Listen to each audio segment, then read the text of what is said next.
These were not merely abstract ideas. They became the operating systems of empires. Along the banks of the Yellow River, more than 4,000 years ago, something extraordinary began to take shape. Small settlements grew into organized societies. Oral traditions became written language. And from the fertile soil of the Central Plains, the seeds of one of the world's greatest civilizations were planted. These early people did not simply survive. They built. They philosophized. They looked at the chaos of the natural world and sought to impose order upon it. From that impulse came Confucianism, Taoism, and legalism, three schools of thought that would shape not only China, but the entire Eastern world for millennia. Confucius taught that a stable society rested on respect, hierarchy, and moral virtue. It was not just architecture.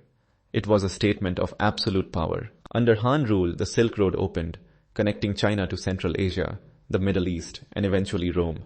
Trade flowed, ideas traveled, the Chinese identity crystallized. The Han people gave their name to the dominant ethnic group of China, a legacy that endures to this day. Then came the Tang dynasty, often considered the pinnacle of imperial Chinese civilization. From 618 to 907 CE, the Tang Empire was the most cosmopolitan power on the planet. Its capital, Chang'an, was a city of 1 million people, a global hub of art, poetry, science, and commerce. The Tang court welcomed foreign diplomats, merchants, and scholars. Buddhism flourished. Poetry reached its highest form. And Chinese influence spread across Korea, Japan, and Southeast Asia. But the Communist Party held its grip, and China endured. By the 19th century, the Qing dynasty, China's last imperial ruling house, was crumbling under the weight of internal rebellion, foreign invasion, and forced concessions. Western powers carved out spheres of influence.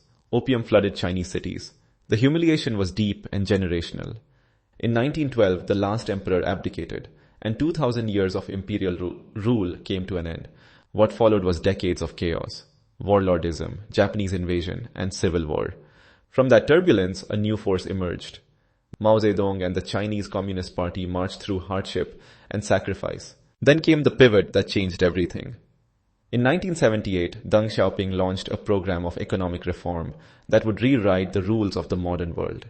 Special economic zones opened. Foreign investment poured in.